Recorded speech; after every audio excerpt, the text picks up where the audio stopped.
கோடி, அதுவும் கருப்பு பணம். சொன்னவுடன் கல்லுண்ட நரியானார் தேவா. ஐயா, எனக்கு கொஞ்சம் டைம் கொடுங்க. நான் லயா கிட்ட பக்குவமா பேசி உங்க வழிக்கு கொண்டு வரேன். அவசரப்பட்டால் சேதாரம் அதிகமாகும். பழம் தானா கனிஞ்சுதானே ருசி. அதை தடிய வைத்து பழுக்க வைத்தால் ருசி கெட்டு போகும். தேர்ந்த வியாபாரி போல் மகளை விலை பேசினார்.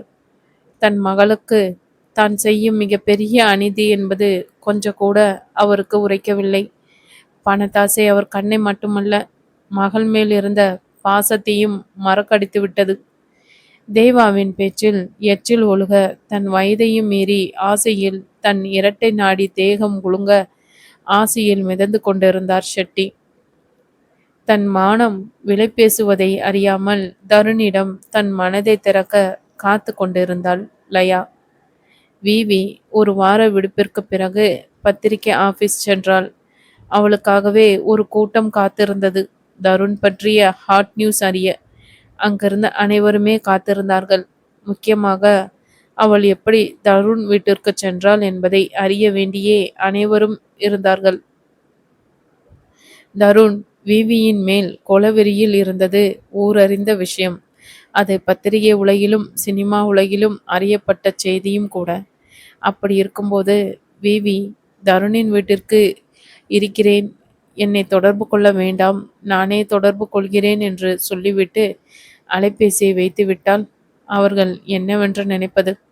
அவள் அழைத்து பேசியது அவள் எண்ணாக இருந்திருந்தால் கொஞ்சம் நிம்மதியாக இருந்திருக்குமோ என்னவோ. அன்று விபத்து நடந்த இடத்திலிருந்து அவளது அலைபேசி எடுத்து வரப்படவில்லை. எனவே அவள் தருணின் அலைபேசியில் இருந்துதான் செய்தி தெரிவித்தாள். அவள் தைரியமாக பேசியதிலிருந்தும் தருணின் அலைபேசியில் இருந்து அழைத்ததாலும் பிரச்சனை எதுவும் இல்லை என்ற முடிவுக்கு அவர்கள் வந்திருந்தாலும் எடிட்டர் அவளது பாதுகாப்புக்காக 3 ஆட்களை தருணின் வீட்டை சுற்றி நிறுத்தியிருந்தார். அது விவிக்கும் தெரியும். இன்று அலுவலகம் வந்தவுடன் அனைவரும் அவளை சூழ்ந்து கொண்டார்கள். தலையில் இருந்த காயம் சிறிய பேண்டேடாக மாறியிருந்தது. கையில் இருந்த சிராய்ப்புகள் ஆறி வரி வரியாக மாறியிருந்தது. இந்த காயங்கள் அனைத்துமே அவர்களின் சந்தேகத்துக்கும் கற்பனைக்கும் வழிவகுத்தது. எடிட்டர் வேவியை தனியாக தன் அறைக்கு வரச் சொன்னார். சொல்லுமா. அவர் கேள்விகள் எதையும் கேட்காமல் அவளையே சொல்ல சொன்னார். ஆனால் அவர் பார்வையில் விழுந்த காயங்களை கண்களால் ஆராய்ந்தார். சார், உங்ககிட்ட நான் இதுவரை பொய் சொன்னதில்லை. எனவே இப்போவும் என்னால் பொய் சொல்ல முடியாது. அதே மாதிரி உண்மையையும் சொல்ல முடியாத நிலையில் நான் இருக்கிறேன். ஆனால் செய்ததற்கு உபயோகமாக தருண் பற்றிய சில சுவாரஸ்யமான விஷயங்கள் கிடைத்திருக்கின்றது. அதை சரியான விதத்தில் யூஸ் பண்ணலாம் என நினைக்கிறேன். சில உண்மைகள் தெரியாமல் போவதே நலம் என்று எண்ணினாள். விவியிடமிருந்து இதற்கு மேல் ஒரு வார்த்தையையும் வாங்க முடியாது என்பது அவருக்கு தெரியும். எனவே அதை துருவாமல், சரிம்மா, உன் இஷ்டப்படியே செய். வெளியே காத்திருப்பவர்களுக்கு என்ன பதில் சொல்வதென்று யோசித்து வைத்துக்கொள். இல்லை என்றால் கண் காது மூக்கு வைத்து இங்கே விமர்சிக்க துவங்கி விடுவார்கள். ஜாக்கிரதை என்று எச்சரித்தார் அவளை. நீ தருண் வீட்டில் இருந்ததற்கும் எனக்கு தெரியும் சார். அதனால தான் அதற்கு தகுந்த பொய்யை சொல்ல போகிறேன். அதாவது விபத்து நடந்த பொழுது தருண் எதர்ச்சியாக அந்த பக்கம் போகும்போது என்னை பார்த்து அவரது வீட்டுக்கு அழைத்து சென்றதாகவும், ஏற்கனவே அவருக்கும் என் மேல் இருக்கும் கோபத்தால் எதற்கும் ஒரு பாதுகாப்புக்கு வேண்டிதான் உங்களுக்கு நான் தகவல் தந்தேன் என்றும் சொல்லி அவர்களை சமாதானம் செய்ய போகிறேன். கோவையாக சொல்லி முடித்தாள். நீ சொல்வதை அவர்கள் நம்புகிறார்கள் என்று நினைக்கிறாயா விவி? உன் விபத்து நடந்த இடத்திற்கு சரியாக தருண் எப்படி வந்தான் என்ற கேள்வியே பெரிதாக எழும் தெரியுமா? அவளையே துளைக்கும் பார்வை பார்த்தார். அதில் எனக்குமே அந்த சந்தேகம் இருக்கிறது என்று சொல்லாமல் சொன்னார். அவர்களின் இந்த சந்தேகத்தை போக்கத்தான் நாளைக்கு நம் பத்திரிகையில் கிசுகிசுவில் சுவாரஸ்யமான விஷயம் சேர்க்கப் போகிறேனே. அதனால் அவர்களின் சந்தேகங்கள் அடிபட்டு போகும். நம்பிக்கையாக சொன்னாள். அப்படி என்னம்மா செய்தி? சொன்னால் நானும் சமாதானம் ஆவேனே, உற்சாகமாக கேட்டார். சார், உங்களுக்கு சொல்லாமலா? முதல்ல உங்க பார்வைக்கு தான் அனுப்புவேன். அதன் பிறகுதானே மற்றவர்கள் பார்ப்பார்கள். விஷயம் என்னதென்று சொல்லாமல் சென்று விட்டாள். இதை தருண் படித்தால் கண்டிப்பாக இன்னும் ஒரு யுத்தம் எங்கள் இருவருக்குள் துவங்கும்.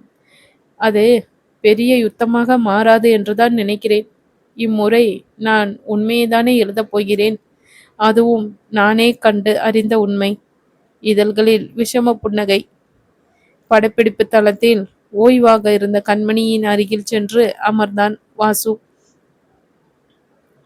அவனை பார்த்ததும் பார்க்காதவள் போன்று வேடிக்கை பார்த்து கொண்டிருந்தாள் அவள். ம் தொண்டையை செருமி அவளை கலைக்க முயன்றான். அவன் செய்கையில் புன்னகையில் விரிய துவங்கிய இதழ்களை சிரமப்பட்டு அடக்கியவாறு அமைதியாக அவனை திரும்பி பார்த்தாள். கண்ணு, மணி, கண்மணி, நானும் எவ்வளவு நாளா உன் பின்னாடி அலையிறேன். எனக்கு ஒரு பதிலே சொல்ல மாட்டேன்னு என்கிறாயே? முகத்தை பரிதாபமாக வைத்துக்கொண்டு கேட்டான். அதான் என் பின்னாடி அலையாதீங்கன்னு நானே சொல்லிட்டேனே, தோளை குலுக்கி சொன்னாள். கண்மணி, நான் கேட்டதற்கு இது பதில் கிடையாது. எனக்கு நேர்மையான பதில் வேண்டும், பிடிவாதமாக கேட்டான். வாசு, நானும் சொன்ன பதிலே மறுபடியும் சொல்லி சொல்லி ரொம்பவே அழுத்து போயிட்டேன். எப்பவுமே உங்க ஆசை நிறைவேறாது. அதனால் இப்படி மனசை அலையப்பாய விடாமல் உங்க வேலையை மட்டும் பாருங்க. மெல்லிய வழி அவள் வார்த்தைகளில் எட்டி பார்த்தது. கண்மணி, நானும் 4 வருஷமா உன் பின்னாடி சுத்துறேன். எப்ப கேட்டாலும் மலுப்பலா ஒரு பதில். எனக்கு நேரடியான பதில் வேணும். அவள் கைகளை பற்றி கொண்டு கோபமாக கேட்டான். தருண் அங்கே இல்லாதது அவனுக்கு வசதியாக போயிற்று. இந்த விவாதம் துவங்கும் வேலைகளில் எல்லாம் இதோடு முடித்துவிடும் அவள் இன்று தன் கட்டுப்பாட்டை இழந்தாள். அவன் இதுவரை அவளை கோபமாக தொட முயன்றதில்லை. இன்று அதை செய்யவும் துணியவே, வாசு, நான் கேட்டதற்கு பதில் மட்டும் சொல்லுங்க. பிறகு என் பதிலை நான் சொல்கிறேன். முதல்ல என் கையை விடுங்க என்ற குரலில் அழுத்தம் கொடுத்து தன் கையை உருவ போராடியவாறே சொன்னாள். முதல்ல நீ என்னன்னு சொல்லு, பிறகு கையை விடுறேன். முடியாது என்பதை போல் அவள் கையை இன்னும் இருக்க பற்றினான். அவளும் தன் முயற்சியை கைவிட்டாள். உங்க அத்தைக்கு, அதாவது கமலா அம்மாவுக்கு பிடிக்காத பொண்ணை நீங்க கல்யாணம் செஞ்சுக்குவீங்களா? செய்வேன் என்று சொல்வானா என்ற சிறிய எதிர்பார்ப்போடு கேட்டாள். அதுக்கு நான் உன்னை லவ் பண்றதுக்கும் என்ன சம்பந்தம்? எரிச்சலாக கேட்டாள். நான் கேட்டதுக்கு மட்டும் பதில். அவள் அதிலேயே நின்றாள். பொண்ணை அவங்களுக்கு பிடிக்காத கல்யாணம் செய்ய மாட்டேன் தான். ஆனால் அவங்களுக்கு உன்னை கண்டிப்பா பிடிக்கும். கடைசி வார்த்தையை சொல்லும்போது அவன் குரல் தேய்ந்து மறைந்தது. உங்களுக்கே நம்பிக்கை இல்லைல்ல அவங்க ஒத்துப்பாங்கன்னு? அப்படின்னா இந்த காதலும் நிறைவேறாது, அழுத்தி சொன்னாள். கண்மணி, அவங்க இப்போ புரியாம பேசுறாங்க. எடுத்து சொன்னால் புரிஞ்சுப்பாங்க. அவளை சமாதானம் செய்ய முயன்றான். ஒரு விஷயத்தில் அவங்க சமாதானம் ஆனாலும் இன்னொரு விஷயத்தில் அவங்களை சமாதானம் செய்ய முடியாது. சில உண்மைகள் அவங்களுக்கு தெரிய வரும்போது அது பல பக்க விளைவுகளை தான் ஏற்படுத்தும். அதனால் வேண்டாம், நாம இதோட முடிச்சுக்கலாம். பழைய நிமிர்வு மீண்டு இருந்தது அவளிடம். கண்மணி, நீ என்ன சொல்ல வர? எனக்கு எதுவுமே புரியல. தரணியும் உன்னையும் அவங்க தப்பா நினைப்பது எனக்கு தெரியும். இப்போ நான் தான் உன்னை காதலிக்கிறேன், திருமணம் ஆசைப்படுகிறேன் என்று சொல்லும் பொழுது உன் மேல் இருக்கும் தப்பான அபிப்பிராயம் போய்விடும். பிறகு என்ன? தன் இயல்பையும் மீறி கெஞ்சினான். அவனது கெஞ்சல் அவளையும் உருகியது. ஆனால் கமலா அம்மாவிற்கு உண்மை தெரிய வரும்போது தன்னை பற்றிய அவர்களது ஒரு கண்ணோட்டம் வேண்டுமென்றால் மாறலாம். தன் தாயை பற்றியும் தன் தாயோடான தந்தையின் தொடர்பையும் அறியும் பொழுது அவர் தன்னை எப்படி பார்ப்பார்? தன்னை ஏற்றுக்கொள்வாரா? வெறுத்து ஒதுக்கி விடுவாரா? அப்பா ஓடு சண்டை போடுவாரா? அவரது உடல்நிலையில் பின்னடைவு ஏற்படுமா? அவர் நிம்மதி பறிப்போய் விடுமா? தன்னை ஏற்றுக்கொண்டதால் தருணையும் ஒதுக்கி விடுவாரா? தன் சக்காலத்தியின் மகள் என்று 4 பேர் முன்னால் தன்னை தூற்றினால் தன்னால் தாங்கிக் கொள்ள முடியுமா? தருணுக்கு தங்கையான பாவத்துக்கு அவன் பெயர் வேறு கெட்டு போக வேண்டுமா? இப்படி அடுக்கடுக்கான கேள்விகள், பயங்கள், நம்பிக்கையின்மைகள் அவளை துரத்த இதில் இந்த காதலையும் நுழைக்க அவள் தயாராக இல்லை. தான் ஒற்றை ஆளாக இருக்கும் வரை தன் துன்பம் தன்னை மட்டுமே தாக்கும். அதில் வாசுவையும் இழுத்தால் வேண்டாம். அவனுக்கு இப்படி ஒரு இக்கட்டை கொடுப்பதை விட காதல் வலி மேலானது என்று எண்ணினாள். அவளுக்கு தெரியவில்லை, உள்ளிருந்து கொல்லும் காதல் வலிதான் அனைத்தையும் விட கொடியது என்று. வாசுவின் காதலும் ஆர்வமான பார்வைகளும் அவளை கடக்கும் வேளைகளில் அவன் கண்களில் தெரிக்கும் மின்னலையும் அவன் அறியாமல் அணுவாக ரசிக்கவே செய்வாள் கண்மணி. இனிமேல் அதையே தொடர்ந்தால் போயிற்று என்று எண்ணினாள். ஆனால் அது எவ்வளவு சுலபமில்லை என்று அவள் அறியவில்லை. தன் கேள்விக்கு பதில் சொல்லாமல் யோசனையில் மூழ்கிவிட்ட அவளை வியப்பாக பார்த்தவாறு நின்று இருந்தான். கண்மணி, நான் கேட்ட கேள்விக்கு பதில் சொல்லாமல் அப்படி என்ன யோசனை? அவளை கலைத்தான். வாசு, என்கிட்ட இதுக்கு மேலே எதையும் கேட்காதீங்க. இந்த காதல் நிறைவேறாதது. வேண்டாம். அவன் கையை உதறிவிட்டு முகத்தை மூடிக்கொண்டு அழுதான். அவளது அழுகையை வாசுவால் தாங்க முடியவில்லை. என்றாலும் எடுத்த செயலை பாதியில் விட மனமில்லை அவனுக்கு. கண்மணி, இந்த காதல் நிறைவேறாது, கல்யாணம் நடக்காது. நீ காரணத்தையும் சொல்ல மாட்ட. எல்லாம் சரி, உன் மனசில் நான் இருக்கேனா இல்லையா, அதை மட்டுமாவது சொல்லேன். என் காதல் நிறைவேறாமல் போகட்டும். ஆனால் என் காதல் உன்னை தீண்டியதா என்பதையாவது சொல்லேன். அந்த ஒரு சந்தோஷமாவது எனக்கு கிடைக்கட்டும். அதை தெரிஞ்சுக்கலன்னா என்னால் நிம்மதியாவே இருக்க முடியாது. அவளிடம் இதற்கு மேல் பேச முடியாது என்பது புரியவே அவளிடம் யாசித்தான். அதற்கு பதில் சொல்லாமல் அவனை பார்க்காமல் திரும்பி நின்று கொண்டாள். கலங்கும் கண்களை மறைக்க வேறு வழி தெரியவில்லை அவளுக்கு. ஏன் வாசு, ஐ லவ் யூன்னு சொல்ற 3 வார்த்தையில தான் என் காதலை நான் உனக்கு புரிய வைக்கணுமா? வெளியூர் படப்பிடிப்பில் நீ எழாமல் உறங்கும் போது எல்லாம் உன்னை இன்னொரு அலாரம் எழுப்பி விடுமே, அந்த அலாரம் சொல்லாத என் நேசத்தியா அந்த வார்த்தைகள் உனக்கு தந்துவிடும்? தருணிடம் நீ மாட்டும் போதெல்லாம் கஞ்சாடையால் உன்னை எச்சரிக்கை செய்வேனே, என் கண்கள் உரைக்காத மொழியையா என் இதழ்கள் உன்னிடம் சொல்லிவிடும்? காலையில் எழுந்ததும் உன் முகத்தில் விழிப்பதும் 3 வேளை உணவும் உன்னுடன் சேர்ந்தே உண்பதும் இரவு உறங்கும் முன்னர் ஏதாவது ஒரு சாக்கு வைத்து நீ வந்து என்னை பார்க்கவில்லை என்றால் தண்ணீர் வைக்கவென்று உன்னை பார்க்க வரும் என் தவிப்பு உனக்கு உணர்த்தாதா? அர்த்தத்தையா அந்த வார்த்தைகள் உனக்கு விளக்கிவிடும்? அப்படி அந்த வார்த்தைகளில் நான் சொன்னால் நான் உனக்கு புரியுமென்றால் சொல். இப்பொழுதே நான் சொல்கிறேன்.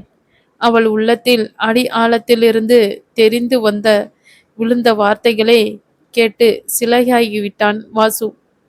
அவனிடத்தில் தன் காதலை சொல்லிவிட்ட நிம்மதியா, இல்லை என்றால் தன் மனதை திறந்து காட்டிய திருப்தியா, இல்லை என்றால் தன் மனதில் இதுவரை சுமந்திருந்த பாரத்தை இறக்கி வைத்த சந்தோஷமா?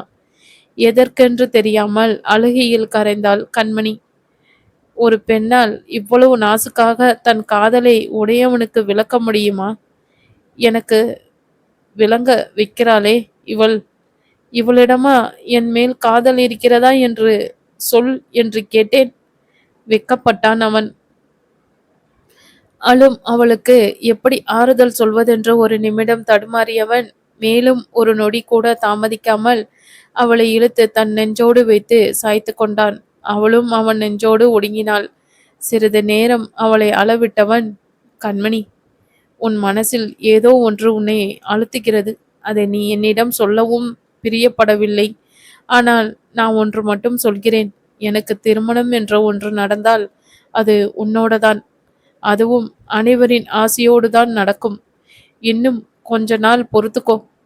நான் தருணிடம் பேசுகிறேன். அவன்தானே உனக்கு எல்லாமாக இருக்கிறான்.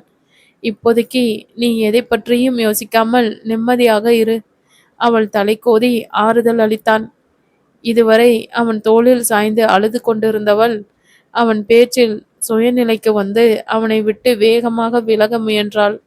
அவளது விலகலை உணர்ந்து அவள் இடையோடு கைகளை கோத்து இறுக்கியவன், இனிமேல் என்னை விட்டு விலக முடியும் என்று நினைக்காதே. அதே மாதிரி உன்னை நீயே ஏமாற்றிக் கொள்ளவும் முயலாதே. எனக்கு நீதான் மனைவி என்று சொல்லி அவள் இதழ்களில் தன் முதல் முத்திரையை பதித்தான். திகைத்து விழி விரித்தவள் அவனிடமிருந்து விலக தோன்றாமல் அவன் இதழ் தீண்டலில் கரைந்தாள். கால்கள் தோய்ந்து பலமிழக்க அவன் சட்டையில் காலரை பற்றி கொண்டு அவனோடு ஒன்றினாள். அவள் நெகிழ்வு புரிந்து இடையில் கை கொடுத்து தன்னுடன் இருக்கினான். நொடிகள் நிமிடங்களாவது தெரியாமல் உறைந்திருந்தார்கள். காட்சி முடிந்து அவனுக்கு ஒதுங்கி இருந்த அறைக்கு செல்லாமல் கண்மணியை காண வந்த தருண் இவர்களின் பேச்சு அனைத்தையும் கேட்டவன் வந்த சுவடு தெரியாமல் அங்கிருந்து அகன்றான். இதுவரை தாயை காண செல்வதை தள்ளி போட்டிருந்தவன் இப்பொழுது உடனே செல்ல வேண்டும் என்று முடிவு எடுத்தான். முழுதாக 4 மாதங்களுக்கு பிறகு தாய் வீட்டிற்கு வருகிறான் தருண். உடன் வாசுவையும் கண்மணியையும் அழைத்து வந்திருந்தான். கண்மணி காரில் அமர்ந்து கொண்டு வீட்டுக்குள் வரமாட்டேன் என்று சாதித்தாள். வேறு வழி இல்லாமல் அவர்கள் உள்ளே சென்றார்கள். மகன் மேல் எவ்வளவுதான் கோபம் இருந்தாலும் வீட்டில் வந்தவனிடம் பேசாமல் இருக்க முடியவில்லை அவரால். என்ன, ஐயாவுக்கு இப்பதான் வீட்டுக்கு வர வழி தெரிஞ்சதா? ஏண்டா வாசு, நீயும் அவனோட சேர்ந்து அவனை மாதிரியே ஆயிட்ட.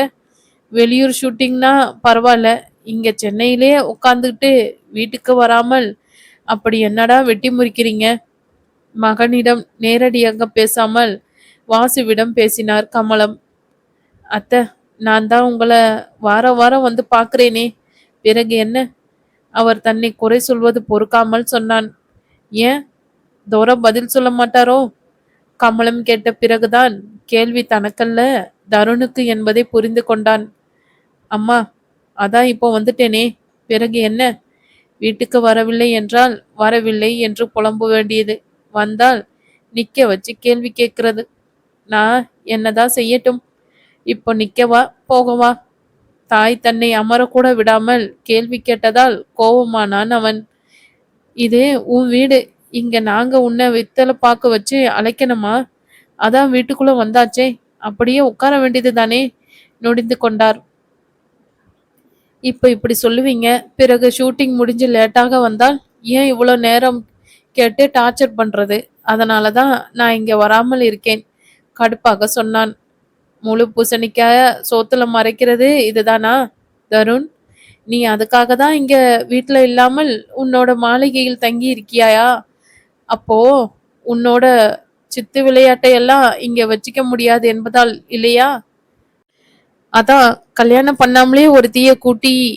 அம்மா, அவன் அலறல் அவர் வார்த்தைக்கு தடை போட்டது. ஏண்டா கத்துற? உண்மைய சொன்னால் கோபம் வருதோ? அப்படி எதுவும் இல்லைன்னா ஏண்டா மறைக்கணும்? சினிமாவில் நடிக்க போனா 4 மாசத்தில் அவளை கூட்டிட்டு வந்து தனியா மாளிகை கட்டி குடி வச்சிருக்க. அப்படி இருக்கும்போது இதை நான் என்னன்னு நினைக்கட்டும்? சாடினார் அவர். அம்மா, நீங்க நினைக்கிற மாதிரி இல்லம்மா. எப்படி சொல்வேன் என்று தெரியாமல் திணறினான். நான் நினைக்கிற மாதிரி இல்லைன்னா நினைக்காத மாதிரி இருக்கா? அப்படி உன் மனசுல எதுவும் இல்லைன்னா அவளை இந்த வீட்டுக்கு இல்லடா நீ அழைச்சிட்டு வந்திருக்கணும், பொறிந்தார் அவர். வாசுவிற்கு தான் சங்கடமாக இருந்தது. கமலம் தருணை வீட்டுக்கு அழைத்து வா என்று தொல்லை செய்வார். அழைத்து வந்தால் இப்படி சண்டை போடுவார். தாய்க்கும் மகனுக்குள் நடுவில் அவன் நிலைதான் பரிதாபம். இந்த வீட்டில் ஒத்தை மனுஷியா நானும் எவ்வளோ நாள்டா இருக்கிறது கறவைப்பிள்ளை கொத்து மாதிரி ஒத்த பிள்ளை, அதுவும் சரியில்லைன்னா நான் என்னதான் செய்யறது? உனக்கு இந்த அம்மாவை தான் பார்க்க வேண்டாம், ஒரு மனுஷன் படுக்கையில் கிடக்காரே, அவரை பார்க்கணும்னு கூட தோணாதாடா? கமலம் அங்காளாய்த்தார். தந்தையின் பேச்சு எழுந்ததுமே அவனுக்கு ஆத்திரமாக வந்தது. இவையெல்லாம் அவரால் வந்தது தானே. அவர் படுக்கையில் விழப்போய்தானே அவருக்கு வந்த கடிதம் அவன் கையில் சிக்கியது. அந்த காரணத்தால் தானே கண்மணியின் விஷயத்தில் அவன் தலையிட வேண்டியதாக போனது. இதையெல்லாம் நினைத்து அவன் அமைதியாகிவிடவே, தருண், அதென்ன, எப்போ அவளோட பேச்சை எடுத்தாலும் இப்படி அமைதியாயிடுற? உன்னை அவ அப்படியா மயக்கி வச்சிருக்கா? போலியாக வியந்தார். தாயின் கவலை அவருக்கு. அத்தை, அவ அந்த மாதிரி பொண்ணு கிடையாது. அவர்களுக்கு இடையில் புகுந்தான் வாசு. அட பாவி, என்னடா உன்னையும் மாத்திட்டாளா? அவளோட காத்து பட்டாலே எல்லோருமே மாறி விடுவீங்களா? அப்போ ஒரு நாள் இங்கேயும் அழைச்சிட்டு வாங்களே, நானும் மாறுறேனான்னு பாக்குறேன், சலிப்பாக சொன்னார். அவர் கண்மணியை பற்றி பேசிய பேச்சிலும் அவர் செய்கையிலும் குப்பு குப்புவென்று ஆத்திரம் மண்டியது தருணுக்கு. டேய் வாசு, வெளியே போய் அவளை உள்ள அழைச்சிட்டு வாடா. இன்னைக்கே இந்த பேச்சுக்கே ஒரு முற்றுப்புள்ளி வைக்கணும். கிட்டத்தட்ட கத்தினான். வாசு அசையாமல் நிற்கவே, ஏண்டா இன்னும் மரம் மாதிரி நிக்கிற? ஓஹோ, அவங்க சொன்னாதான் செய்வியா? உனக்கு சம்பளம் தருவது நானா இல்ல அவங்களா? இப்ப நீ போகல? தருணின் கண்களில் தெரித்த அக்னியில் ஒரு நொடி கூட தாமதிக்காமல் கண்மணியை அழைக்கச் சென்றான். அம்மா, அவ வரும் முன்னாடி உங்ககிட்ட ஒரே ஒரு விஷயம் மறுபடியும் சொல்றேன். கண்மணியை பற்றி நீங்க முதல் நாள் என்னிடம் கேட்டபோது நான் என்ன பதில் சொன்னனோ ஞாபகம் இருக்கா? தாயை உறுத்து பார்த்தான். கமலம் பதில் சொல்லாமல் அவனையே அலட்சியமாக பார்த்தார். உங்களுக்கு மறந்து போயிருந்தால் மறுபடியும் சொல்றேன். அவ எனக்கு கூட பிறக்காத தங்கச்சி மாதிரி. என் தங்கை தான். அவ எனக்கு தங்கச்சின்னா உங்களுக்கு மகள் மாதிரி. மேலே உங்களுக்கே தெரியும் என்பது போல் அமைதியாகி விட்டான். வெளியே வாசுவோ கண்மணியோடு போராடி கொண்டிருந்தான். கண்மணி, தருண் உன்னை வீட்டுக்குள் வர சொன்னான். தயக்கமும் ஆர்வமும் போட்டி போட்டது. அவன் குரலில் அவன் ஆர்வம் புரிந்தாலும் அவள் மனதுக்குள் பந்தய குதிரை ஓடத் துவங்கியது. கமலம் அவளிடம் பேசி 2 முறையும் நீதான் அவளா என்ற ரீதியிலேயே பேசி வைத்திருந்தார். இன்று அவளை வீட்டிற்கு அழைக்கும் போதே வரவில்லை என்று சாதித்தாள். ஆனால் வாசு அவளிடம் கண்களால் கெஞ்சவே அரைமனதாக சம்மதித்தாள். அதுவும் வீட்டுக்குள் வரமாட்டேன் என்ற நிபந்தனையோடுதான். அதை மறந்துவிட்டு இப்பொழுது அவன் அழைத்ததால் அவளும் என்னதான் செய்வாள்? மனதில் ஓரத்தில் தந்தையை பார்க்க வேண்டும் என்ற ஆவல் கடலளவு அவளுக்கு இருக்கிறதுதான். அதற்காக தாய் துரோகம் செய்த வீட்டிற்குள் காலடி எடுத்து வைக்க அவளுக்கு தயக்கமாக இருந்தது. அதற்கு முழு காரணமும் அவளது தாய்தான். சாகும் வரை கமலம் அவர்களுக்கு துரோகம் செய்து விட்டேன். தனக்கு உதவ வந்த பெருமாளை இக்கட்டில் சிக்க வைத்து விட்டேன் என்று தன்னிறக்கத்திலேயே கரைந்து உயிரை விட்டார் அவர். அதை உடனிருந்து பார்த்ததாலோ என்னவோ கண்மணியின் மனதிலும் அந்த எண்ணமே பதிந்து விட்டது. கமலத்தை பார்க்கவே அஞ்சினாள். கண்மணிக்கு எவ்வளவு தயக்கங்கள் இருந்தாலும் தனக்கு உரு கொடுத்த தந்தையை ஒரு முறையாவது நேரில் பார்க்க வேண்டும் என்று எண்ணினாள். தருணிடம் வந்து சேர்ந்த முதல் மாதத்தில் எங்கேயாவது வைத்து தந்தையை பார்த்துவிட மாட்டோமா என்று ஏங்கினாள். அவளிடம் தந்தையின் புகைப்படம் கூட கிடையாது. தருணிடம் கேட்கவும் தயக்கம், பயம். பார்க்க எந்த எண்ணத்தில் அப்பாவை விரும்புகிறாய் என்று கேட்டு விடுவானோ என்று அஞ்சியே தன் ஆசையை புதைத்து கொண்டாள். பின்னர் வாசுவிடம் தருண் குடும்பத்தை பற்றி மேலோட்டமாக விசாரிப்பது போல் கேட்ட பிறகுதான் தெரியும் பெருமாள் படுக்கையில் இருக்கின்றார் என்ற விஷயமே. துடித்துதான் போனாள். தன் தாயின் வாழ்க்கையை சீரழியாமல் காத்து சமுதாயத்தில் ஒரு அந்தஸ்தையும் கொடுத்து தனக்கு உயிர் கொடுத்த தந்தை நடமாட முடியாத நிலையில் இருக்கிறார் என்று அறிந்து கலங்கிதான் போனாள். இந்த செய்தியை அறிந்த பிறகு தந்தையை சந்திக்க வேண்டும் என்ற எண்ணத்தை அடியோடு விட்டுவிட்டாள். தருணிடம் அவள் கேட்டிருந்தால் அவள் ஆசையை நிறைவேற்றி இருப்பான்தான். ஆனால் அவளுக்கு கேட்கத்தான் தயக்கம். தன் வாழ்க்கை முழுதும் கண்முன் விரிய வாசுவை துரத்துவதிலேயே குறியாக இருந்தாள். வாசு, நீங்க போங்க, நான் வரமாட்டேன். இங்க வரும்போதே சொன்னேன் உள்ள எல்லாம் வரமாட்டேன்னு. இப்போ இப்படி பிடிவாதம் பிடிச்சிங்கன்னா நான் என்ன செய்யட்டும்? இப்படியே இறங்கி போயிடுவேன் மிரட்டினாள். நீ என்ன வேணும்னாலும் செய், அதுக்கு முன்னாடி உள்ள வந்துடு. அங்கே தருண் ஏற்கனவே கோவமா இருக்கான். இதில் நீ வேற படுத்தாத, வா. அவளது கையை பிடித்து இழுத்தான். ஐயோ, முதல்ல கையை விடுங்க. என்னை இப்படியே வெளியே வச்சு கையை பிடிச்சு இழுத்துக்கிட்டு சுற்றி பார்வையை சுழல விட்டவாறே சொன்னாள். ஹே, என்ன விளையாடுறீங்களா 2 பேரும்? ஒருத்தன் அழைச்சிட்டு வான்னு உயிரை வாங்குறான். நீ என்னன்னா வரமாட்டேன்னு என் கழுத்தை அறுக்கிற? முதல்ல வாடி. அவள் கையை பிடித்து வலுக்கட்டாயமாக இறக்கினான். அவனிடமிருந்து விடுபட போராடினாள். இவர்களை காணாமல் வீட்டிலிருந்து வெளியே வந்தார்கள். தருணும் கமலமும்.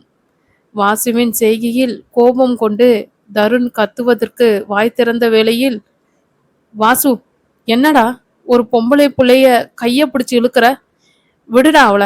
கமலத்தின் குரல் அதிகாரமாக ஒலித்தது. என்னதான் இருந்தாலும் அவரும் ஒரு தாய். தருண் அவளை தங்கை என்று இவ்வளவு அழுத்தி சொன்ன பிறகு அவருக்கு அவளை தவறாக நினைக்க முடியவில்லை. எனவேதான் நேரமாவதை உணர்ந்து வெளியே வந்தார். கமலத்தின் குரலில் மிரண்டாலும் கண்மணியின் கைகளை அவன் விடவில்லை. அவள் கைகளை இறுக பற்றி அழைத்து வந்து கமலத்தின் காலில் விழுந்தான். கண்மணியையும் விழ வைத்தான். கண்மணியின் மறைமுகமான போராட்டங்கள் எதுவும் வெற்றி பெறவில்லை. கமலம் வாசுவின் செய்கையில் அதிர்ந்துதான் போனார். பெற்ற மகன் என்னடாவென்றால் ஒரு பெண்ணை அழைத்து வந்து தங்கை என்கிறான். தன் அண்ணனின் மகனோ அதே பெண்ணுடன் ஆசீர்வாதம் வாங்க காலில் விழுகிறான். என்ன செய்வது என்று தெரியாமல் ஒரு நிமிடம் குழம்பினார். அம்மா, அவங்கள ஆசீர்வாதம் பண்ணுங்க, அப்படியே உள்ள அழைச்சிட்டு வாங்க. தாயின் தோள் தொட்டு சொல்லவே, நல்லா இருங்க. வாசுவிற்காக 2 வார்த்தை சொல்லிவிட்டு உள்ளே செல்ல திரும்பினார். தருண் அவரை கூர்மையாக பார்க்கவே அரைமனதாக, உள்ளே வாங்க, வாமா என்று சொல்லிவிட்டு வந்தாள். வா என்ற பாவனையில் உள்ளே சென்று விட்டார்.